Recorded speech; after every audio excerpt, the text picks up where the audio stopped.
everybody, and welcome back to the Skyline Dude YouTube channel. In today's video, we are going to be going over this 2018 Dodge Charger, and I'm going to be giving you my first impressions of the car, as well as a slight review and what you can expect when you buy one. Now, this right here is just the base model SXT version of the Charger. So pretty much the basics of everything. You have a V6 making about 292 horsepower, and this car gets an estimated 19 miles per gallon in the city and 30 miles per gallon on the highway. Now, the base price of this car starts at about $30,000. So what do you get for $30,000? I'm going to show you. So the first thing I want to show you guys is a walk around of the exterior design of this Charger. Now, it hasn't really differed any from the 2017 Charger, so you could put this in the same category. But let's just do a walk around of the car and see what she looks like. So to start off with the front of the Charger, I think Dodge has done a pretty nice job with updating the front of these cars. I think the car actually looks pretty good from the front. I like this whole grille area here, what they've done. They've kind of blacked out the classic kind of Dodge, design that they have in front. And I like how this doesn't have a big Dodge logo in front. I like how they, put this logo on the side over here. It definitely gives it a cleaner look.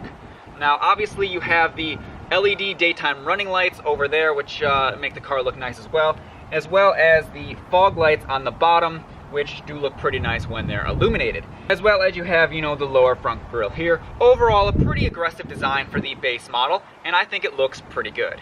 Now, let's check out the rear. So here on the back of the Charger, I would say my favorite design that Dodge has done so far has been this big update here with the whole combining of the taillights with the trunk. I think that looks much better than the old Chargers where they just had the big taillights on each side of the trunk. I think it gives it a pretty modern look, and at night this is all illuminated, which makes the back of this car look pretty cool.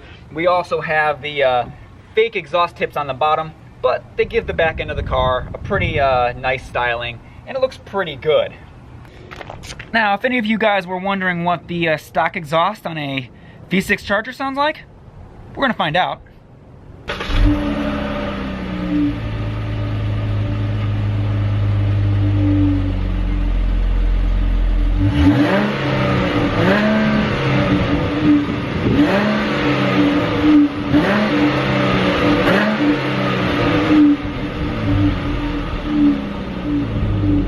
Well, it only lets you rev to 4K, so that's all she's got. So with this Charger, you have the, with the 3.6 liter, 292 horsepower V6, but with a curb weight of around 4,000 pounds, this car is supposed to accelerate 0 to 60 in around 6.2 seconds. Now, driving it around doesn't quite feel like that, but we can go over that point later. Now, with the interior of the Charger, being a base interior, it's overall not that bad. Now, up here on the dash, it's not exactly a soft touch material, especially on the doors and stuff like that. It's all pretty rough kind of plastic. However, you do have quite a bit of space in this car. As you can see from where I'm even sitting, this seat is not even close to being halfway back, and I probably have 4 or 5 inches of legroom in front of me and plenty of headroom above me. So if you're a bigger guy or a bigger person, I think this car would fit you quite well. This car is loaded with all the basic amenities that you would expect from a $30,000 sedan, such as, climate control, push button start, keyless entry, stuff like that. Over here on the door, you have the lock and unlock buttons as well as the window controls. Now, the front, both driver and passenger are auto down, which is pretty nice. And here you have your power mirror controls. On the side here, you have your auto headlights if you want, or, your headlight controls here, as well as, the dimming of the interior and gauge lights. Here also is a button to open up the trunk. Now, like I said before, you have your push start stop button there, as well as this pretty nice touchscreen. Let me see here. If we push the button once, it'll go on to accessory, which will light up the screen here. So it is pretty nice. I was kind of messing with it earlier. You can pretty much control all your radio controls and stuff from here, as well as, your climate and stuff like that. Obviously, it has your Bluetooth connectivity. But the touchscreen is pretty responsive, so I think Dodge did a good job on that. It is also very clear and easy to see. Down here on the bottom, we have our climate control buttons. down here. Nothing too crazy, as well as volume and how to tune the radio, stuff like that. Around to the center here, you'll see we have the automatic transmission. This feels pretty good in here. We have a little spot here for change, and like I said before, here is the spot for maybe a cell phone or something equivalent. The glove box here, pretty roomy. It has this little tray that you can take out, and in here we have a couple USB ports as well as an auxiliary jack, and your standard 12-volt thing there to plug in whatever you want. For the cup holders here, we got 2 of them, as well as a sliding door there if you wish to not have any cup holders. The seats in the base model look fairly plain. They don't look terrible, but they are pretty hard to sit on. This is a fairly new car, so maybe they'll break in a little bit, but overall the seats I would not say are that comfy. You do have on the armrest here, the nice quilted here, and this is also padded very nicely, but this part of the door here is pretty rough if I do say so myself. So the gauge cluster is actually pretty nice. You can see that the middle of the screen there is all a digital gauge, as well as the analog speedometer and tachometer. You'll note that your fuel gauge is right there, as well as your hot-cold gauge, and that is all digital as well, which is a nice touch. So if you want to scroll through the front screen here, you can go from miles per hour to vehicle info, and if you scroll through that, it'll give you, a bunch of different options for what you would like to monitor. If we go back, I'm not sure what that means. Right now it's saying rear-wheel drive. I don't know if that means we're in rear-wheel drive mode now or what. But either way, it gives you a lot of features for that if you want to scroll through it. And you can, look at things as fuel economy. It looks like we've averaged 22 so far. Trip info, the audio, just the basic stuff that you would control through the steering wheel, but it's all through the center screen rather than the center screen.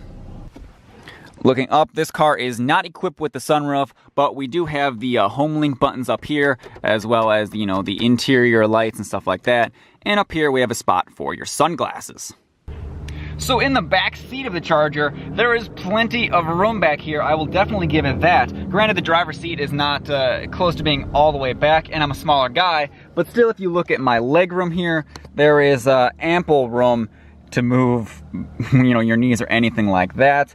We also have some vents back here, as well as some USB ports for your rear passengers. In the center here, we have a pull-down armrest that has some cup holders. And these seats do fold down as well for extra storage space. Overall, the back of the car is pretty roomy, but yep, not much else to see back here. So let's go hit the trunk button and check out the cargo room on this car. I expect it to be pretty good. Pops open all the way for you, and as I expected, it definitely is pretty big. I haven't looked in the trunk yet, so it is definitely pretty roomy. You could easily fit 2 large suitcases back here. Back here, it looks like, I'm not really sure what that is.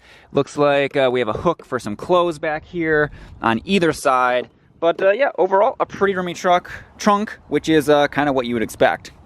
Now, I have really only driven this car from our house to this location, so I don't have a lot of seat time behind it. So what you're hearing is definitely kind of my first impressions of the car. So let's get in and let's go for a quick drive.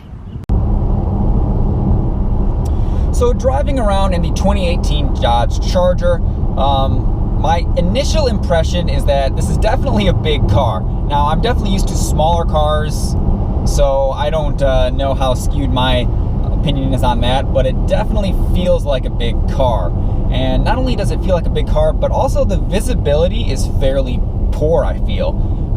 The windows seem pretty small. I mean, out the front, the visibility is okay. You definitely see a lot of the hood when you're driving, but the windows to me feel very small. I know in my other cars, it comes down to about my elbow, and in this car it seems very Camaro-like, where you think, oh, in such a big car you should have pretty awesome visibility, but in this car that's just not the case. Being a big sedan, you expect it to weigh a lot, you expect it to be kind of clunky, and with this only being, a base model, I didn't expect anything too sporty. I will admit it drives pretty well. The steering is pretty light, it absorbs bumps very well. The pickup on it is okay. You really have to kind of mash your foot into it for it to really kind of take off on you.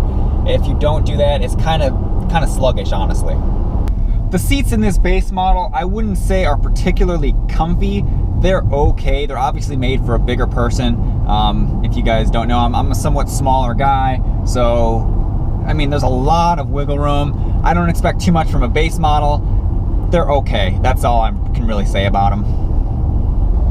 So after driving it around for a while, it drives really nice, guys. It's not my style of car by any means. You guys know that I'm in, for the light and more nimble cars. But overall, it's not too bad. The pickup's okay. Not gonna be a bad, daily. And yeah, so don't forget to give this video a thumbs up. And if you guys are new, don't forget to hit that subscribe button. And we will catch you guys on the next video. Peace.